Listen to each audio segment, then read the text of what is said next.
Welcome to Week Gen C. Focused on young adults in the Northwest And their careers in a post-pandemic world. Fancy yourself a successful entrepreneur? We talk to local star entrepreneurs, finding out how they got to where they are. And what they learnt along the way.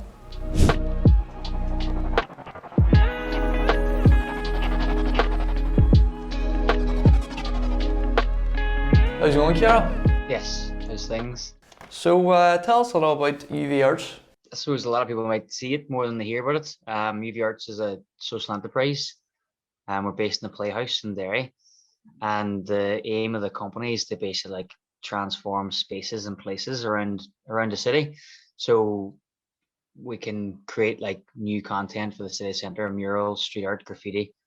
And we do a lot of workshops with young people and kids and stuff. Would you do work for like sets in the Playhouse too? I have done in the past, yeah. So like I suppose the big mural movement and the street art movement's the big main important kind of focus of the company. But you need to kind of focus on getting working to be able to start doing them big scale art projects and festivals and events. So you do that through commercial artwork. And if the Playhouse need a set done, they would hire us in to help, maybe like if you want faded colors together with spray, or if there's any specific type of set that would work better with artwork, then brilliant, happy days. But I would do a mixture of different stuff, really. What else would you do apart from sets and then the murals and all that? Everything. Customizing cars, vans. Oh, nice. Yeah. Everything from painting bedrooms for folk, or like doing back gardens, to bars and cafes and restaurants. Doing a lot of restaurants and cafes lately with the COVID reopening. A lot of bars as well were reinvesting the time and the money they had back into the companies. So they're trying to create outdoor spaces, and graffiti and street art's always a good way to fill that space quite fast, you know. How did you end up starting social enterprise, and what inspired you to go down this route? Started a long time ago, back in 2012, maybe 2011. I had started doing classes with kids, young people. I've been painting graffiti I'm 34 this year, turning 35, and I've been painting graffiti for like 20 years. So grew up kind of Chantallo, Galia, Karen Hill direction, and was tagging my name, painting graffiti and stuff like that. And then as I grew up a bit older, I just kept doing it in the background. I didn't tell anybody, and no one really knew who I was for quite a while. And then 2011, I was asked to do a workshop at the Playhouse. It was great being based there, and that's one of the reasons why, because they were the first people to give me like a kind of in the graffiti world. And then after that, it kind of snowballed. At the time, I was studying at uni in Scotland, in Aberdeen, and I went back to art school, and I was studying design, kind of 3D design it was called. So it was a mixture between arts and product design. So during our classes, we would do like professional practice modules, you know, like yourselves, you might do at tech, where you're learning what you would do after uni, right? Are we going to go down a fine art route? Are we going to become a designer? Are we going to do this? We're going to do that. Whereas I was doing these workshops and classes every summer, and I seen like a real viable business model there. But what happened was you could only get a lot of work throughout the summer months with kids and groups and young people. So it was kind of seasonal. Whereas a social enterprise model came into play then when I went in for a competition in Scotland called the Scottish Institute for Enterprise, SIE, and I actually won the competition with the idea of the social enterprise and how we can look at trying to take back space in Northern Ireland. So like, you know, giving the space back to the people and taking away the political stuff and trying to get kids to work together. And that's where the kind of model came from. What qualities should a good business leader have? Work ethic. I don't know. I think you have to have a vision.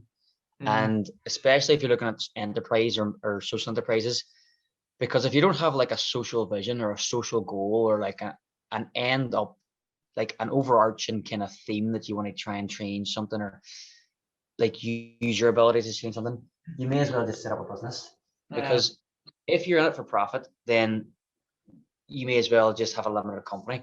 Whereas if you think, right, social enterprise is great because there's a good mix of two words, you know, there's a very social, charitable kind of sense behind it, and movement and force and driving force.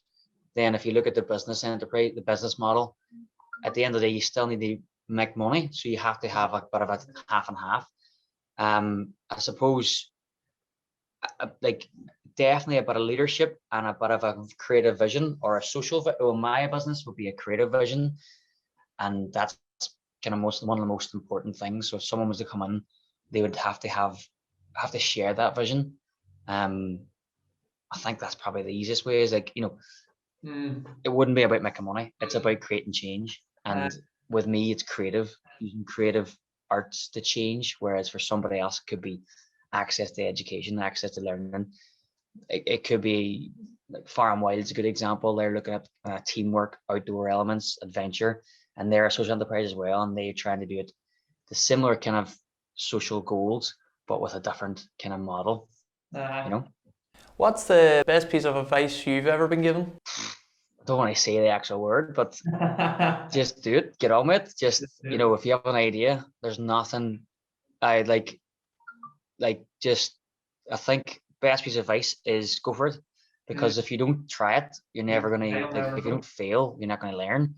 And we fail all the time, and you have to fail to actually progress and do things differently in the longer term.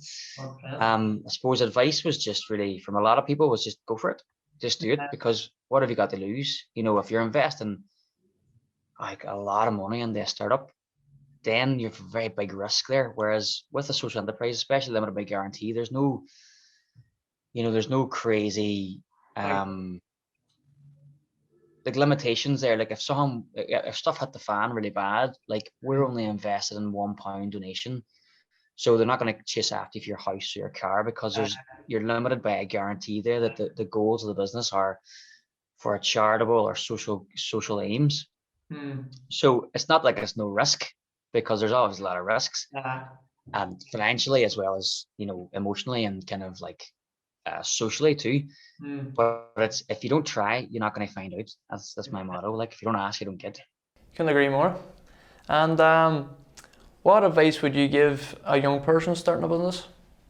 Same thing. Go for it. or don't do it. No, I think really you need to just if you've been thinking about it and plotting by it. It took me 2 years before I actually set up the enterprise, or maybe nearly 3. You know, Brian will tell you there himself. Like I don't know, question, asking this, asking that, on the fence. And I think the biggest advice is you have your head and your heart. Just go for your gut feeling in the heart. You know, just follow what kind of feels right. And, you know, at the stage now, 5-6 years later, we're kind of making a good bit of change locally, I think, with a town centre. And it's become a very important, not a very important, but a very big name. And it's recognised all over the place, and that's 5 years of pumping hard, like blood, sweat and tears into it, you know. Starting to reap the rewards now. Definitely getting noticed. Well, thanks, Karl. I appreciate you coming on and talking to us. Brilliant, no worries. Cheers, thank you. Happy days. Cheers, bye, see you later. Cheers, right, see you later, bye.